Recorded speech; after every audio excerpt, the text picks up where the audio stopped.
Right, I hope everybody's okay with recording. Please shout if not, but the recording is on at the moment.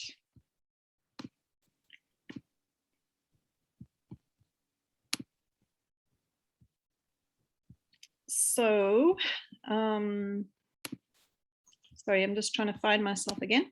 So yes, a very warm welcome to Dr. Stephen Scoffham and Dr. Steve Rawlinson for this August presentation of ESD Innovate. We have with us today two geographers, both of them with experience in schools as well as in universities, in the university sector and in initial teacher education. Between them, many, many years of experience. So we're very excited to hear their perspectives.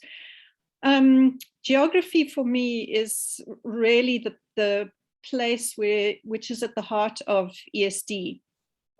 So for me, geography is a really important subject, and the expertise and knowledge of geographers, I think, are for us really essential for our understandings of ESD. So great to have two geographers. A little bit more specificity about each of our presenters. Dr. Scoffham, he's a visiting reader in sustainability and education at Canterbury Christ University in the UK. And I'll tell you another time about the confusion I had about Canterbury with Stephen previously, in thinking that he was actually sitting in New Zealand before I read things properly. So as I said, he's got experience in schools, primary and secondary schools, and he is then moved into initial teacher education. He's written widely for teacher educators, and especially on primary and elementary school geography, with a focus on two very important criteria or competencies, aspects of ESD, which are creativity and global learning. He's also got experience as the school atlas consultant, and has also co-authored geography textbooks. In 2020, he set up the Humanities Campaign, and he was president of the UK Geographical Association from 2018 to 2019. He's also the co-author of a book, Leadership for Sustainability in Higher Education. And maybe he'll tell us about the new book that's on its way during his presentation. Dr. Rawlinson, Steve, he's a physical geographer by training, and he's also got teaching experience at many levels, the primary, the secondary, and university sectors, with 21 years as a teacher educator at Northumbria University in the UK.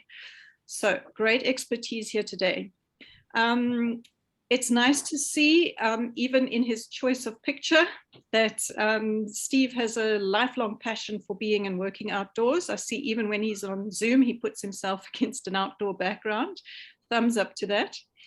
And so he has played a big role in thinking about safety for children once they move outside to explore and care for their world. He believes on focusing inquisitive young minds in the real world. So our outdoor man is with us today. And he thinks that that is the route to sustainability, or that's going to influence the route that they take to sustainability. He's also been chair of the Geographical Association, or he is the chair of the Geographical Association's primary geography editorial board, and he's been producing the journal Primary Geography for a number of years. Between 2015 and 2016, he was president of the UK Geographical Association, and he's co-convener of the Charney Manor Primary Geography Research Conference. And he also continues to write, and we're looking forward to hearing more about what he's done and what he's written. So a very brief introduction there. And I'm now going to hand over to Stephen to continue with the presentation. Thank you, Stephen. Well, thank you very much for that introduction, Ingrid. And just to say that Steve and myself, we're calling ourselves the two Steves, are delighted to be here. And it's a real privilege to be able to share some thoughts with you about something that we've been talking about and thinking about for many years, but have particularly been concentrating on in the last 3 or 4 years. And we'll say more about that in a minute. Ingrid, you've said so much wonderful things about us. I'm certain we're not going to be able to live up to that. Here we are, in case I'm not quite certain when we were preparing this, who would be able to see what, because you can never quite tell on these presentations. So there's the two of us. And just very briefly, that's me on the left. And there's the details which Ingrid has just very eloquently expanded on. And there's my colleague and friend, Steve. Do you want to say hello, Steve? Hello, everybody. And just for the geographers amongst you, that photograph that you can see there was taken on Hadrian's Wall on Monday afternoon. So I like to have a recent photograph up. And as you said, Ingrid, I like to be outdoors even when I'm indoors. And we will share our thoughts with you over the next half hour. Questions and ideas, if you want to pick them up in the chat, that's a good way of doing it. I've just put that little invitation in the chat while the introductions were going on.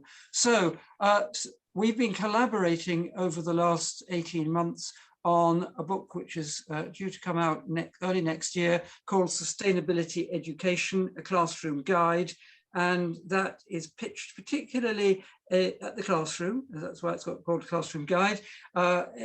We were going to call it Education 3 to 14, but it's also very much pitched at students who are following courses in ESD and how to teach sustainability in classroom context. So it's a book which is straddling, as it were, the practical and the theoretical.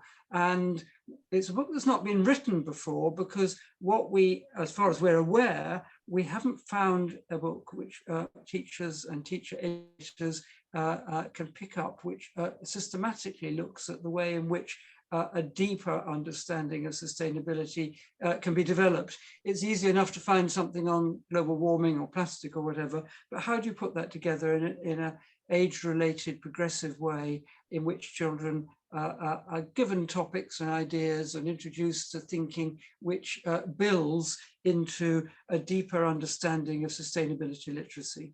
So very briefly, those are the sort of topics that they are the topics that we have isolated. So you can see the first one, not going to run through them all blow by blow. You can see the first one sets the Earth in a sort of galactic sense as a planet circulating around the sun, and the way that we need to understand where we are in space. And of course, that opens up the whole idea of ESD and living on planet Earth, which comes back, it was given a huge kickstart by the Apollo moon missions in the 1960s, which was the first time we were able to see the Earth as an entity, and that global understanding has permeated sustainability and ESD thinking since then. So we start off with that, and we end up with sustainable living, which is obviously very forward-looking about how we're going to find ways of continuing to live and to prosper within the limits of a finite planet.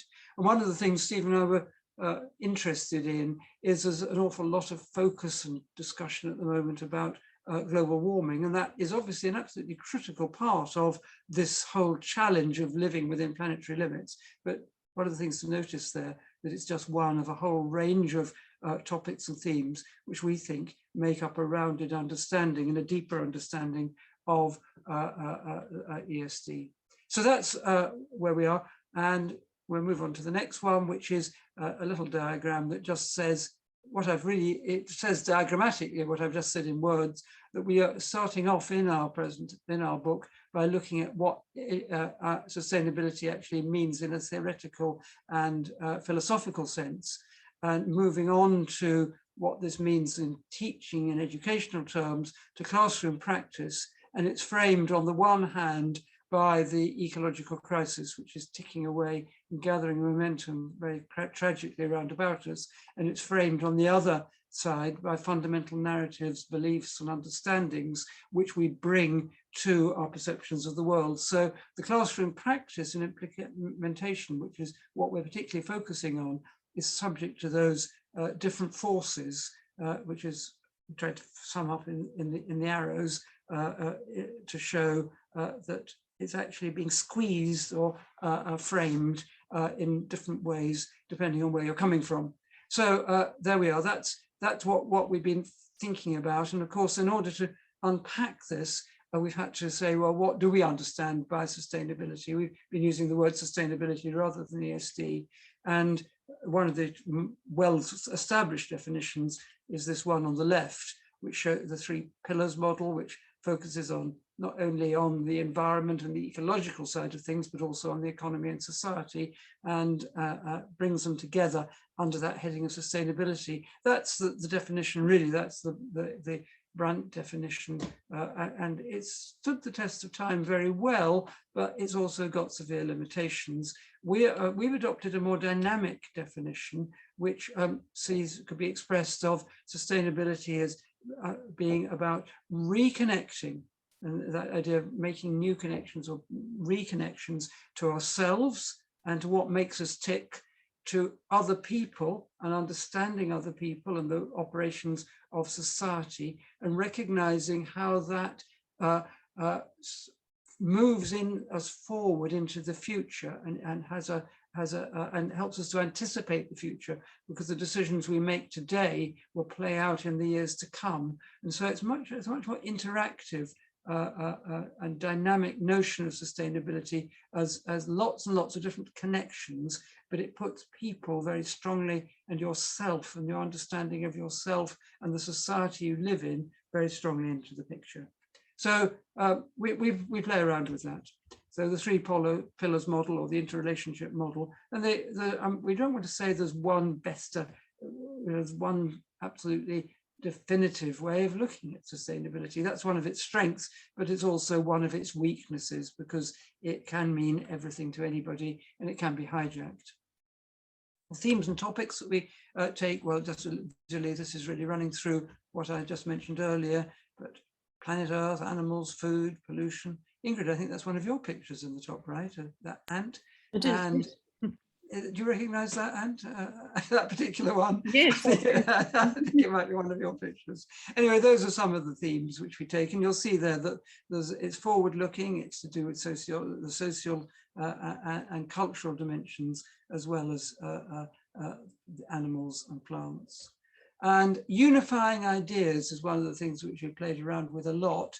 And I'll just flash this up very quickly. It's a lot of thoughts gone into this, but in a sense, drawing on the 3 pillars model, the idea that we've got a whole range of economic concepts, a whole range of social concepts, and a whole range of ecological concepts, which run through and help us to make sense of the very disparate and complicated network of ideas and knowledge and ways of making sense of the world, which are brought together in a dynamic way in sustainability and ESD, which is quite different, I think.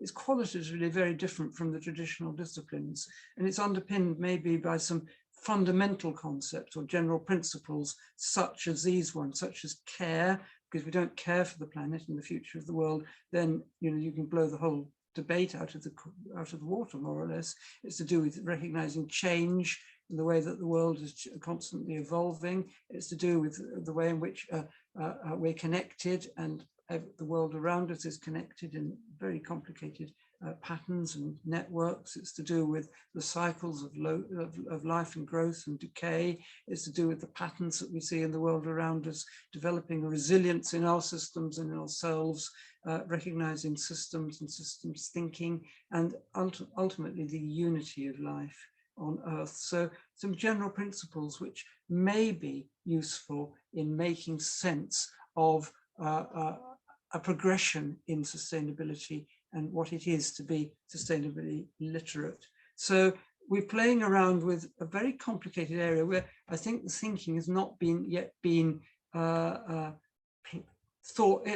What sustainability and ESD means for schools is in need of further refinement. It needs to be thought through in a way that it hasn't been thought through yet. And that's understandable because it's a new territory, but time is not on our side. And we are well aware that this is a crisis, there's an ecological crisis that we need to get to grips with. So how are we going to make schooling relevant to the future that we know is unfolding around about us? We would argue that these sort of ideas are the sort of ideas which children fundamentally need to engage with. And if they're not engaging with them, they're not going to develop the type of thinking and the resilience and the perceptions which will serve them and which they need to have at their fingertips, as it were, in the years to come. So, Steve, over to you with the wonderful idea of 8 ways thinking. Okay, thanks, Stephen. So one of the things we've been very much looking at, and the book looks at quite considerably, is actually how do you put sustainability thinking into the classroom? What are the mechanisms you can use? And one of the things that I've been playing with for a very long time and written quite a bit about now is this idea of 8-way thinking, which I've used largely for understanding place, but I think you'll see as I quickly run through this, actually applies itself to issues as much as place. But I think it's important to recognize that if we're going to put sustainability thinking into the classroom, particularly for the young children, then you need some kind of learning frame in order to organize the thoughts about the issues and in particular about the geographical space that those issues impact upon. And 8-way thinking provides us with that framework and has a number of advantages as a frame for doing that. It was originally devised by a guy called Ian Gilbert, who was effectively taking his boat around the British Isles and stopping at different places and wanted to try and describe each of the places he landed at, but he wanted to do it in an organized way. And so the 8-way thinking came out of that sort of idea. It really is a way of thinking, reflecting and looking more closely. And he took the ideas from Gardner's 8 multiple intelligences thoughts and tried to simplify those down. I'm going to go through those in a second or two, but what he ended up with is a framework for looking at the world either in reality or, as I now argue, the virtual world via the media, because this approach works whether you're there or whether you're looking at it via the media. And it provides a model for asking questions across subjects. It definitely arouses and harnesses curiosity. You see things with new eyes. But the thing that I think is most important, and I'd sort of emphasize, is that it develops empathy with the views of others, which is so important when you're dealing with young children, young minds, that they understand different people will hold different views. And I think this works particularly well with that. I've used this technique with young children, with teenagers, adolescents, university students, even with older learners. And it works brilliantly in all those contexts. And it really is because it gives you an understanding of your perception of a place or an issue, but also other people's perception of a place or an issue. So in that sense, I think it's got all sorts of advantages. And it also provides an integrated approach for thematic planning, because when you're trying to plan how you put sustainability into the classroom, you need some sort of framework to do that. And so I think 8-way thinking works quite well in that sense. If you can advance the slide, please, Stephen. I'm trying to. Something's happening. Next one, keep going. There we go. There we go, that's it. So the way it works is they're taking the sort of eight intelligences of linguistic intelligence, logical, mathematical intelligence, spatial intelligence, bodily, kinesthetic intelligence, etc. Trying to, as it were, simplify those down, you can start to look at things like feelings, actions, sounds, numbers, sights, nature, people and words, and just record on a diagram like this how you feel about a place. And there may be 2 or 3 feelings you've got, What actions are taking place in that place? What would you do? What sounds can you hear? What sounds might have been heard? What numbers are involved? Are there a lot of people at this place, etc.? In other words, you just fill in that little chart, perhaps one or two or three ideas about how those, how you react to those particular words that appear on that chart. If you can just press the next one, Stephen. And again, so basically what Ian did, he looked at somewhere like Grimsby Dock, which is a fish dock on the east coast of the country. And he said, well, if we take the idea of people, if we take that heading of people, we could look at the sorts of jobs that people do, the daily life they have. But we could also look at the people in the past, and that would bring in the history and geography. So we build up a picture of what this place is like, just using the heading of people. But then how many workers were involved today, in the past, in the future? And we get a mathematical element to that. What words might be associated with somewhere like Grimsby Dock, the accents, the dialogues, has that changed? Have words that appeared in that dock area developed into the language in the rest of the country? What nature has occurred there? What changes to nature? What species changes have occurred? And you can see how, if you press the rest, please, Stephen, you can see how you can build up a whole picture of this one place and what's happened to it over time, if you want to do it that way, or what it's like now, just by looking at those characteristics that it exhibits. So it's a way of looking at a place from that point of view. What characteristics has it got? If we take the next one, please, Stephen. I was just going to say, one of the interesting things to pick up there as well is Ingrid very kindly flagged up our geographical background, but you'll notice that the subject areas there are right across the curriculum. Right across the board, absolutely. You're encompassing every subject in that sense, which for the younger children is clearly what they're going to be experiencing. They're going to be experiencing a much wider diet than just a straightforward geography course. So it really plays into the strength there. This is a very famous landmark where I live. I live just outside Newcastle on the east coast of England. The Angel of the North is a very famous sculpture produced by Anthony Gormley, which came up there some years ago, 10, 15 years ago, I think it is now. And if we try to do an 8-way thinking onto that, can you put the next bit up, please, Stephen? And just feed them in. You can start to see how this would actually work. What can you see if you go and stand underneath? No, not the next one. Not that one. What can you see if you stand underneath the angel?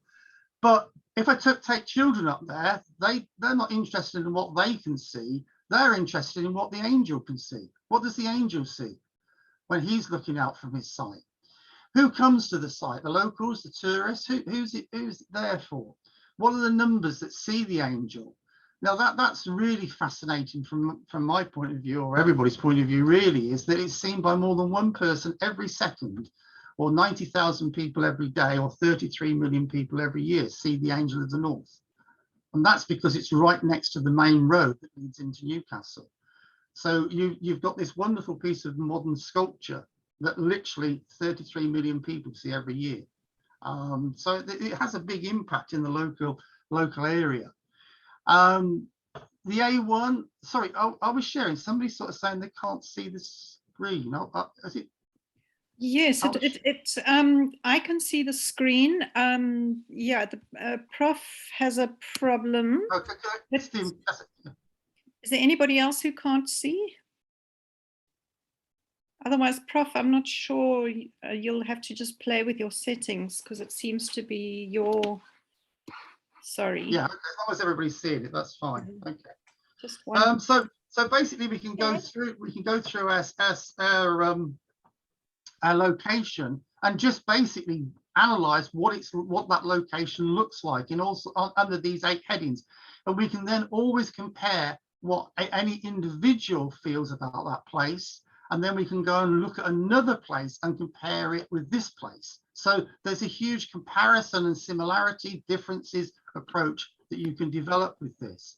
So I've developed this very much with the idea of looking at places, but it applies equally to issues.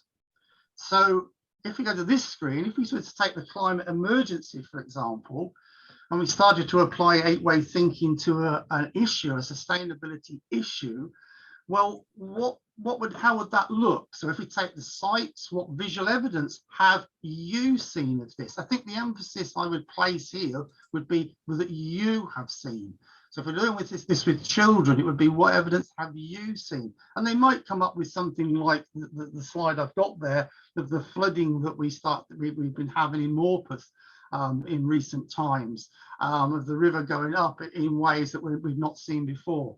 What sites might become more common, more rare? People, who is in the most danger from the consequences of these changes? Is everyone equally affected? And again, doing the study of Morpeth, we rapidly established who was affected and who wasn't. What numbers are involved? And I think that's quite an interesting one to look at with sustainability issues, because whose numbers do you take and whose numbers do you believe? And we can do quite a lot with looking at the way different figures can be configured, as it were. How might the emergency affect the sounds we hear? We could look, for example, at how birdsong might disappear. The recent pandemic brought very clearly to mind what birds we do hear and what birds we don't hear. Feelings, how do you feel when the issue is discussed? You know, what's the situation with regard to how you feel about the issue that's going on at the moment? How does the news affect you? And again, with young children, that's incredibly important to understand what they feel, what they're concerned about. And in the journal that I edit, we've been using a lot of children's voice to try and understand how they are feeling about the issues that they hear on the news all the time. How do you respond to the discussions about the climate emergency? What we're finding is the children are so concerned about it, but they don't know quite what to do. And there's always that phrase of, well, my little sweet wrapper doesn't make a difference type of thing. It's that type of approach, you know, trying to convince them that their bit is so important. And how do other people react to the actions that are taken? And the words that are used to express the climate emergency in the media. I like the last question there. What words have the biggest impact on you? What do you sort of take away from the words you see? So I think it's quite easy to use 8-way thinking both for places, but also for issues. I think the thing works very well. And again, the same advantage applies. You understand what different people are thinking about the issue, but you understand your own feelings much more closely. Next slide, please, Stephen.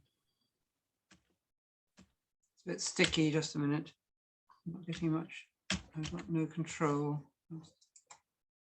That's it, got there. So what we can then start to use it for is actually to plan a whole scheme of work from that.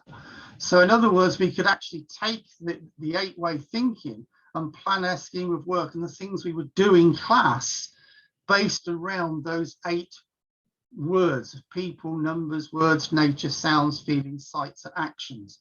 So if we were planning, for example, to make a study of this area in Newcastle called the Ousburn, and we'd make the study perhaps looking at the changes that have occurred since at the start of the Second World War right through to the present, we would have if you like, a series of topic headings that we could look at the people that have, what's happened to the people over those times, what was life like for the children in the past, particularly during World War II, compared to now. What were the houses like? How did they differ?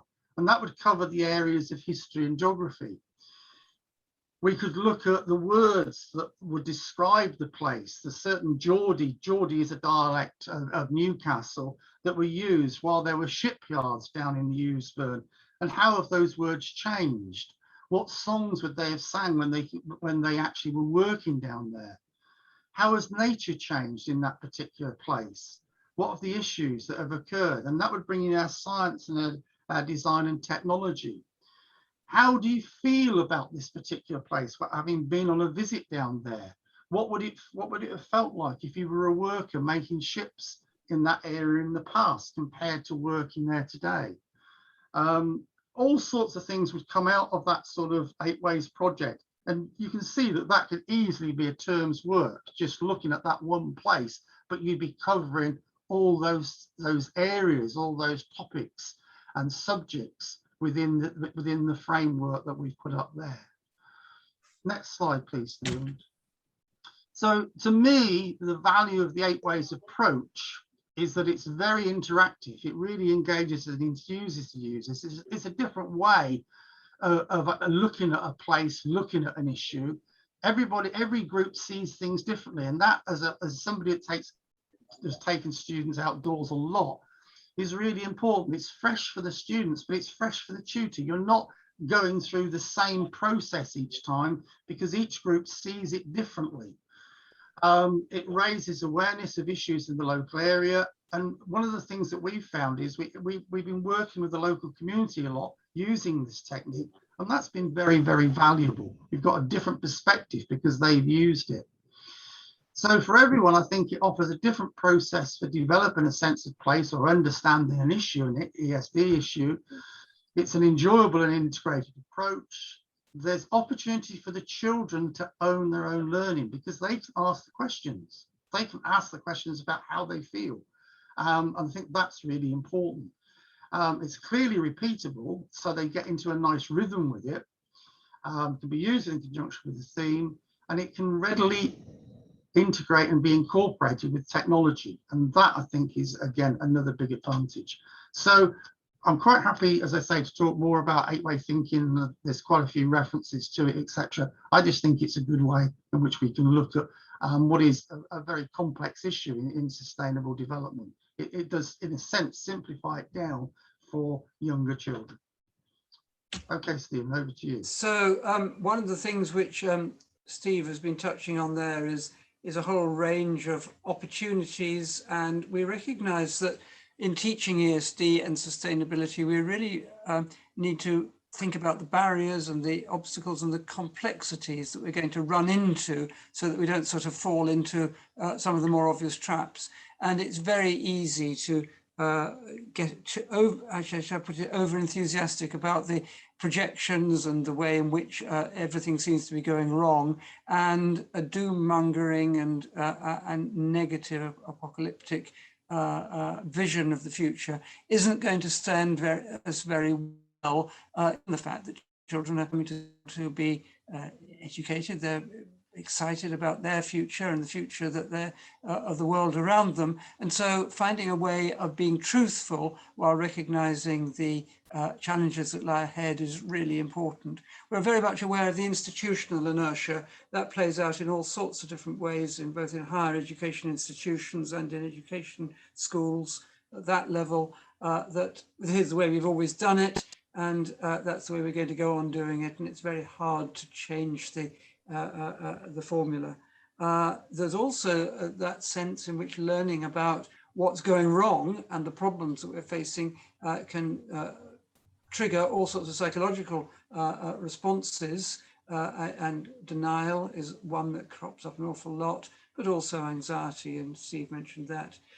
The sheer lack of expertise and understanding amongst the profession is a huge barrier, and one that we're constantly trying to address in our own institutions as to how do we actually, given the timetable that we've got and the pressures on time, it's very difficult to find ways sometimes to do things in the depth that we want to.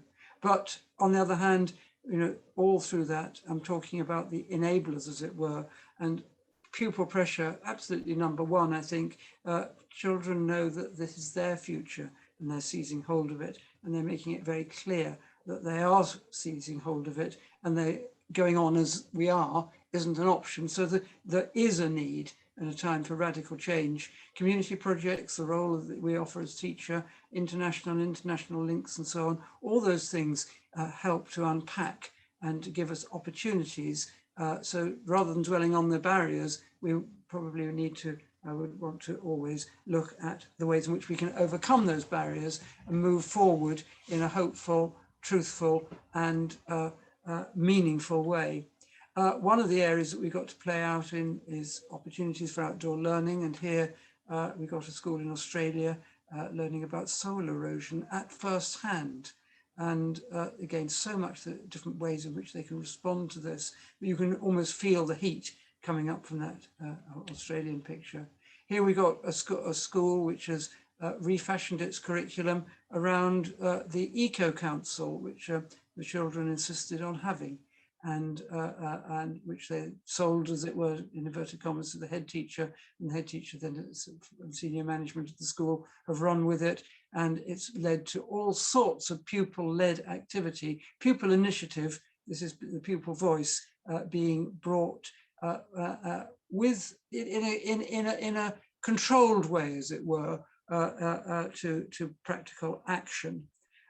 We've got an interesting project, very interesting development in something called the Harmony Project, which is going on in the UK, which is a way of living, a way of thinking, which draws on nature's principles.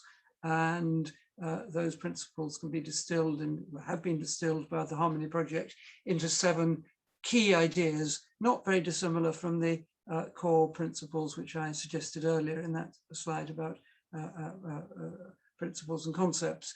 And that one way in which they explore it is in the notion of pattern and harmony and beauty. And this is a replica which has been made by primary school children, together with arts, some support from an arts project, of the Cosmotti pavement, which is in Westminster Abbey. And you can see the beauty and the harmony in that medieval creation. Here's a school, here's a London school where they've reconstructed and reformed their curriculum around notions of social justice and the Sustainable Development Goals. And so those goals, the SDGs, provide the structure for the school curriculum. And interestingly, there is a child in the school who's now into conversation with the UN about the missing SDG, because we know there's 17 of them. And he said, well, okay, you've got gender equality, but where's racial equality? And shouldn't that be an SDG? And wow, what a brilliant question to ask. And yes, you suddenly think, yeah, that is a missing SDG. And that's come from a 10-year-old, and that 10-year-old is now talking to the United Nations. So there are examples, there are cases where the sky is literally the limit. And all schools can find different ways in which their curriculum can be repositioned to meet needs of the present, because our argument is at the moment education, both higher education and school education, simply isn't stepping up to the mark given the scale of the problems that we know we're confronting. So we're agnostic about how to go about this, whether we're going to work through established subjects and bring them together.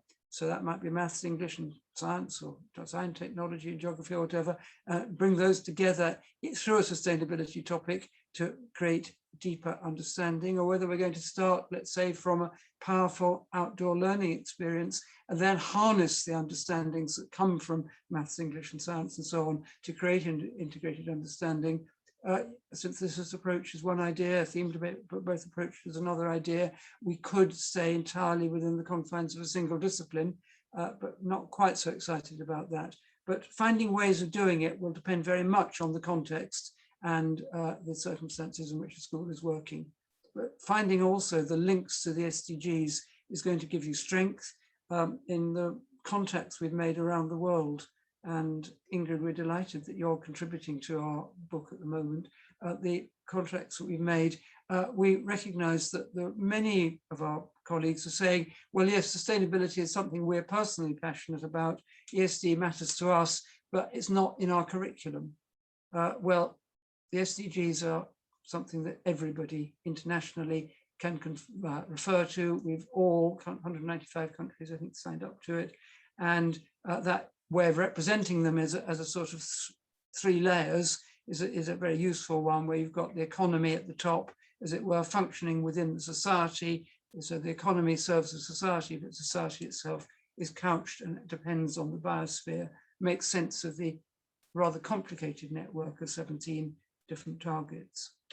So that's enough for what we got to say, as it were, but just to finish off, to argue that these new approaches, what we're looking for is a new approach to what goes on in schools, which gives children and pupils and students multiple opportunities and entry points, which is sensitive to the context, both nationally, locally, regionally, and the circumstances of the time, because it's time dependent as well as geographically dependent, organized around, we think we should be able to agree to some extent on a flexible sort of array of concepts and principles, but underpinned and absolutely a fundamental, recognizing that ESD sustainability is actually a moral imperative and it's a moral responsibility for all of us. And so that takes us into shared values and shared beliefs.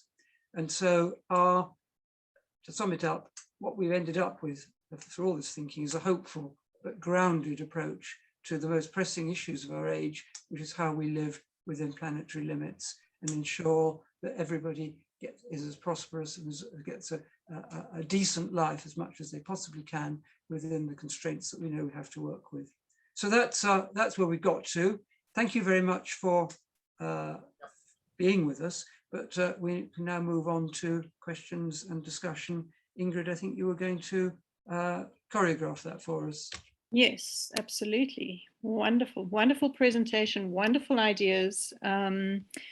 I'm not going to say too much because they are there's already a question in the chat.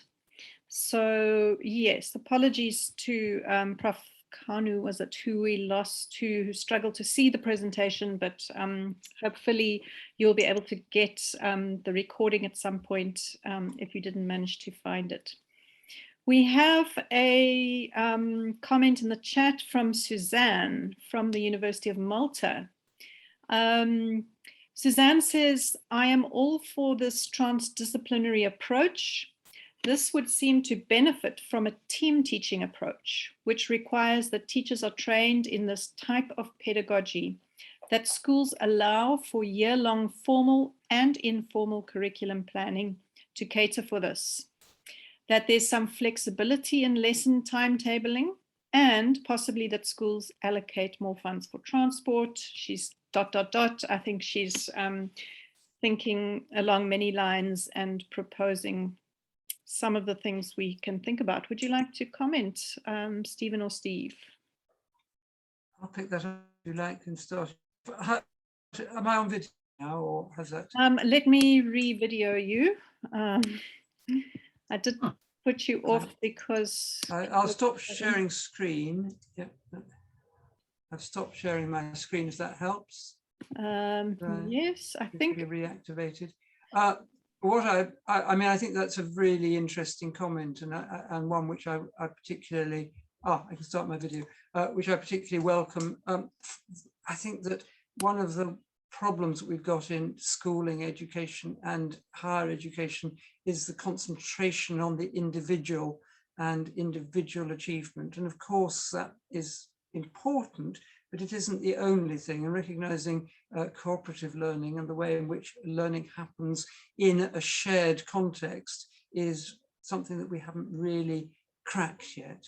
And it's one of those things, we try and do group projects and things like that in our own institution. And then you get the problem that one student does all the work and the other ones have a free ride, as it were. There are all sorts of technical difficulties around it, but there's no doubt that there's a huge amount of research evidence that ideas flourish and develop best in an environment where people are batting ideas off each other and egging each other on, as it were. So rather than competition, cooperation, or a mixture, I mean, finding a way of balancing that tension between cooperation and competition is absolutely crucial. So that's one angle of the question.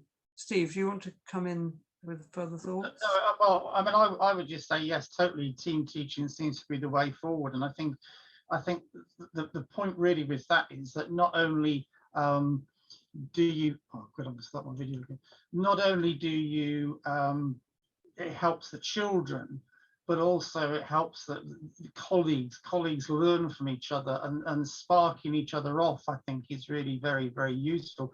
And children see that colleagues can hold different viewpoints because of where they're coming from, and that gives them this sort of empathy they start to feel with regard to what is being taught. It's a fantastic role model approach, but as Stephen's quite rightly pointed out, there are huge difficulties in actually facilitating it. That's, I think, the issue that we're looking at there. It is the way forward, without any question. Team teaching is the way forward. And please don't get me started on the transport issue, because that is so dear to my heart. There are so many places I would like to have taken children to and taken colleagues to, and transport has always been a problem. One of the things from my own experience is that I've often argued that work that is assessed is actually counterproductive. And a good example of that is where we ask the students to do a practical project where they make a game which they're going to use with children in the classroom. And when it was assessed, it was really stressful for them. When it wasn't assessed, they really went to town and they were able to use their imaginations, and they felt much freer. And as long as they did something that was halfway reasonable, we were able to say, well, you've passed. If you just have pass and fail, then that takes a lot of the sting out of this ghastly business of trying to rate students, and the amount of time we spend on assessment and what is it that we're assessing, how narrow a range of understandings. If we're going to develop students who are sustainability literate, that it's very difficult to think that you're going to be able to assess that. What we want is students who are moving from the point where they're perhaps asking questions in themselves. Gert Biester has some wonderful things to say about this, and he wants students to consider the way in which they're not just egotistical, thinking about their own needs, but they're ecotistical. They're thinking about the needs of the wider world, the planet in which they live, and moving from that rather immature, self-centered perception, which is somehow built in pretty strongly to individual assessment, to a much broader and more mature understanding that what really matters is working together to create the society that we want to live in, and the society which is a desirable society. Surely that is a huge objective and a huge prize, and one that, again, education isn't terribly well aligned to it. Asadorian's got this wonderful phrase that education is maladapted, and I think that is a pretty good one. So that's a wonderful question. Thank you very much. Do we have any more questions that have Okay, we've got what appears to be a comment from Ibuduni talking about soils and the importance of healthy soils. And I'm just sort of trying to summarize his comment. And yeah, so that relationship between soil health and health, and yeah, and it's linked to food. So he's, yeah, I think talking to a passion of geography and geographers as well. Sorry, I keep going back to geography. And also one of this, a strong link to the SDGs. So I'll take that as a comment, but you can, and then I'll just mention the next one, and you can speak to either of them. And then Faye has asked about 8-way thinking. And she's asked, how do you see it being integrated or used in teacher and principal preparation? She says faculty often don't have a sustainability mindset themselves. So yeah, teacher and principal preparation for 8-way thinking.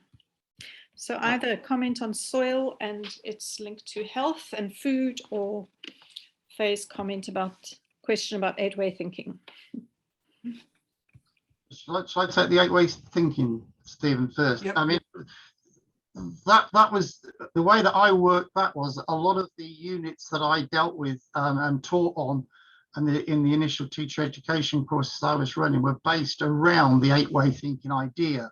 And I think the only way really to understand 8-way thinking is actually to go out and do it. And that's exactly what we did. We took people out and we tried the technique on, if you like, mini field trips to start with. And people rapidly understood A, how it worked, and B, the advantages of it. And then took it into the classrooms on their practices and tried it out with the children, and gradually began to see this as a framework that actually worked, mainly for enabling children in particular to understand that other people held different views of themselves. I think the whole empathy thing comes out really clearly with the 8-way approach. And of course, you could use it for, as I said, you use it for any age group. So there's no reason why in, let's say, a staff meeting, you can't do an 8-way thinking approach to a particular topic or a particular theme that you want to adopt for a term, and try it out in that particular way. And once people have had a go at it and used it, I think they find it very helpful. And I think that idea of decentering, which comes across so clearly in The Angel of the North, is pretty, sort of says an awful lot, doesn't it? Because that's about learning to be grown up in the world, learning to see other people's viewpoints. The soils one, I'm not going to sort of put it into a subject box. I think just generally, I see this as about making connections, and connections and reconnections of absolutely, again, one of those principles that I flagged up earlier. Food and connecting, we know that we depend on the soil for our survival. We know that at the moment around the world, soils are being exploited as people are extracting wealth from the soil rather than cooperating with the natural environment to live a life which is in balance. And so, yes, that goes right to the jugular of how do we relate to the natural world around us, and how do we find a way to live in harmony with it, given the way in which we now are many, many more people, and we have making demands on the world and world's resources, whether they're soils or minerals, or indeed the ability of the oceans and the air to absorb pollution, given that all those demands are excessive, given the fact that we are, as a planet, as a species, living beyond our means. Isn't to say that very, very large numbers of people are struggling to survive in the most difficult circumstances. And it would take me into talking about global inequalities and the need for much, much greater social justice in the world at a time when, in fact, all the graphs are continuing to go in the wrong direction. I don't see that we're going to solve or move forward very constructively with whatever resolutions and targets we come up with in a world which is dramatically unequal. I think a much more equal world would serve us much better than trying to sort of put a bandage over a society and a way of living which is actually difference is fundamental, and competition has taken us to a very difficult place. Thank you to the two of you for those wonderful responses. And I think we have another question from Lorna asking, has the 8-way thinking been used in classrooms you've observed or taught in? I'd like to suggest that literature is a great place to use the 8-way thinking.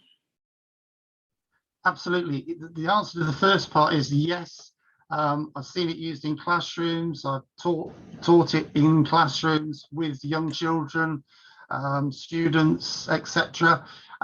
Children take to it particularly because it's a framework. They really can understand what they're meant to do. And if you use the little diagram that I showed, and they've all got that, then obviously they've got something to record on. You could go digital, I guess, with that if you have the digital skills to do that. Yes, it works incredibly well. And yes, I would suggest that literature could work really well with that. Yeah, I can see how that would work. Yeah.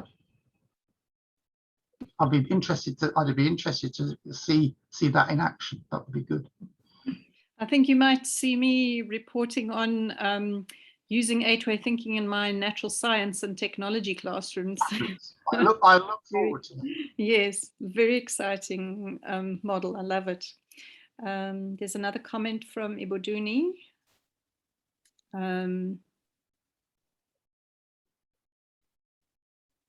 I'll read it. We continuously teaching and engage the children to start creating their own or groups, how to prevent trouble such as coverages of water, sunlight, and impactful natures. They start building the trusts, the soils and water activities and concepts.